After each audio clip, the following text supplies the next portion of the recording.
5 everyday experiences that improve your brain. Did you know that certain everyday situations can change your brain-mind system for good or bad? In this episode, I'll talk about how to establish 5 of them in your life that we've discovered make a huge difference.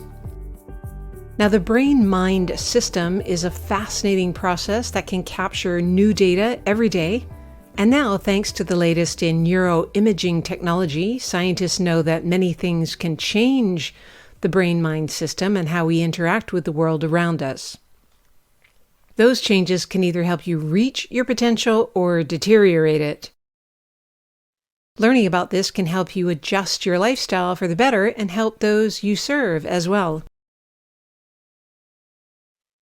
Here are 5 of the top ones in no particular order. Reading novels. Who would have thought? It might not seem believable, but reading a novel with philosophical ideas that expand the mind can change your brain-mind system for the better. Actually, research from Emory University established that reading a novel changes the connectivity of the brain. Anecdotal research shows that enhances whole brain thinking and deepens wisdom in the body. In another study published in Psychological Science, researchers asked a group of volunteers to read the work of Franz Kafka.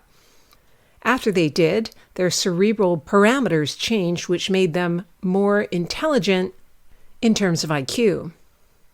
Students who read philosophical works also reported that it opened up the wisdom center in the neocortex. If the book was simply a didactic linear logical book stating those same philosophies in concept form, they didn't stick unless each concept was followed by a case study, story, or at least an in-depth example. In other words, stories change minds. And that's the mechanism at the foundation of my organization, MINDSTORY Coaching Academy. The mind organizes your core beliefs in story form, so if you want to expand your consciousness, then read or learn about those concepts in story form. A study by Keith Oatley and Raymond Marr found that reading fiction improves your ability to connect with others. The study demonstrated that people who read fiction perform better on tests of empathy. This result held up even when they controlled for the variable that empathic people might naturally choose to read fiction. The study found that the more fiction a person read, the stronger the ability to make mental models of others. Another study in 2010 found that children who are exposed to lots of fiction material possessed a stronger ability to read the brain states of others.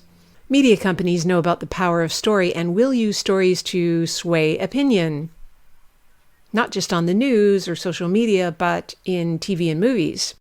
The good news is that if you understand how the mind picks up and stores stories at the subconscious level and then starts to filter reality through the lens of that story, you can be more selective about what you focus on and absorb.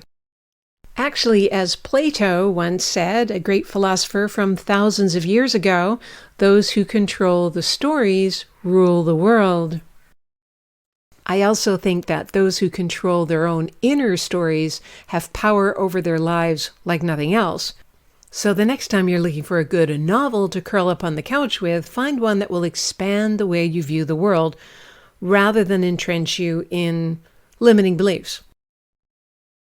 Of course, different stories appeal to different people, so you have to find something that works for you. You can always go to the Goodreads list of mind-expanding fiction on the internet and see if any of those appeal. Of course, when the student is ready, the teacher appears. So whether it's a novel, a movie, TV series, a docudrama, podcast, or video interview, those can act like teachers that you're now ready for. Ask life to bring you the right story, and it will show up on your radar. I'm sure you've already got a list of stories, novels that have changed your life in powerful ways before, so when you're ready, the right one will come. Number 2 is learning something new. Learning something new generates changes in neural connections. When you acquire new knowledge and skills, different areas of the brain activate. For example, learning a new language, taking up a musical instrument, juggling, learning a new piece of software or technology. During that process, called myelinization, nerve impulses begin to travel faster, which increases neural activity. Myelinization is especially important during childhood. However, over the years, it becomes less frequent and slower. But when you learn something new, myelinization activates again and boosts the performance of your neurons. This happens even more if it's embodied learning, meaning you both learn and practice speaking a new language, or both memorize lyrics and then sing them in a choir. Or if you're an online speaker, like me, you add to your knowledge of a particular subject and then teach it. So whether it's a hobby or part of the work you do, it's preventing all kinds of brain-mind ailments and keeping you youthful in the mind. Number 3 is getting a good night's sleep. I'm sure you've heard that before. Sleep greatly affects your brain-mind system. At Harvard Medical School, scientists were able to prove that sleeping only 4 hours a night for just 3 days in a row causes the death of certain neurons. Sleep is a time you do physical, mental, and emotional clear-outs. So if you don't get much time for sleep, then it's like not having taken out the trash for a few weeks. It's also a time for connecting to your higher self and getting spiritual rejuvenation.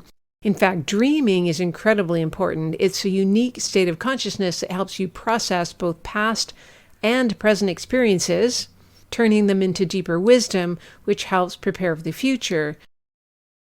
I'm sure you've had dreams about people that haven't been in your life for many years, and you're wondering, why did I dream about that person? Well, you're still integrating something about those experiences you had with them.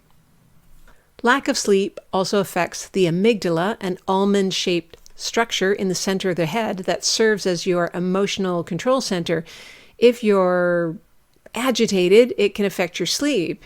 If your survival brain trigger cycle is active, which comes from the amygdala, during the night, it causes more of the stress hormones to fill your system, leaching from other hormones, causing hormone imbalance. On the other hand, getting a good sleep renews all your cells and rejuvenates the system on all levels. So anything you can do to increase your length and depth of sleep is important, because most people these days are sleep deprived. Often a few nighttime rituals can do the trick, such as a yoga inversion posture where you have your head below your heart for a few minutes, breathing exercises that calm the heart and the breath down, not watching or reading anything that gets the heart racing before bed, essential oils like lavender or herbs for sleep such as valerian, passion flower, or supplements like melatonin. Do your own research. You have to see what works for you. Also, some light sleepers find earplugs, face masks, and sleeping in a quiet, cool room all very helpful. Just know that months or even years of chronic lack of sleep can age you faster than anything else. I had a colleague over a 15-year period who did regular exercise, ate well, took supplements, did all the right things, but he thought that sleeping was a waste of time. All those extra hours while everyone else was sleeping, he could be up late working. It aged him before his time and led to a series of chronic health problems. Those health problems got in the way of growing his business more than anything else. So when he changed his habits and got 8 hours of restful sleep, as many nights as he could, it youthified him and helped relieve the health issues. So instead, he focused his time more, prioritized more, and got more done in less time. Number 4 is changing the fat percentage of your body. Now, gaining fat is another situation that changes your brain-mind system in a negative way. Paul Thompson is a researcher at the University of California, discovered that a large percentage of body fat actually reduces the size of the brain in older adults. After a certain age, overweight people seem to have a brain that's 16 years older than it should be, according to their chronological age. Fat tends to clog the arteries, which means that less oxygen reaches the brain. On the other hand, losing fat percentage to a more normal level affects your brain-mind system in a positive way. It increases the size of the brain in adults, the brain and all other parts of the body receive far more oxygen. One trick I've used to take off and keep off 20 pounds is this. It's also worked for many of my clients, by the way. Create a positive mind story. Imagine yourself stepping on the scale, weighing what you want to weigh. Imagine yourself measuring your waist or hips or wherever your body tends to store fat and seeing the measuring tape at the number you want. Imagine yourself being able to wear a piece of clothing that you cannot fit into now, but that, if you lost weight, would fit just right. Not too tight. Imagine wearing it and it fits easily. Imagine moving in your body in that outfit at the lower weight, going upstairs so much more easily. And imagine seeing yourself in the mirror at the lower weight. This changes your reticular activation system, or the way your brain filters what you see and experience each day. It wants to match that with the images you feed your brain, so you will more naturally change life habits to reach your goal. The trick is to not keep changing the images. Keep the same images and repeat the imagination exercise regularly for a few months, and then it will go on autopilot. So the next time you're complaining about your excess weight, try doing a few visualizations like this instead. It will make you feel better. A final practical piece of advice on this that is strangely mind-blowing to people is find out your resting metabolic rate, also known as basal metabolic rate. It's the rate at which your body burns energy when it is completely at rest, like if you stayed in bed all day. Don't go by what the charts say for people of your age, weight, height, and gender. Go to a place that does fitness testing.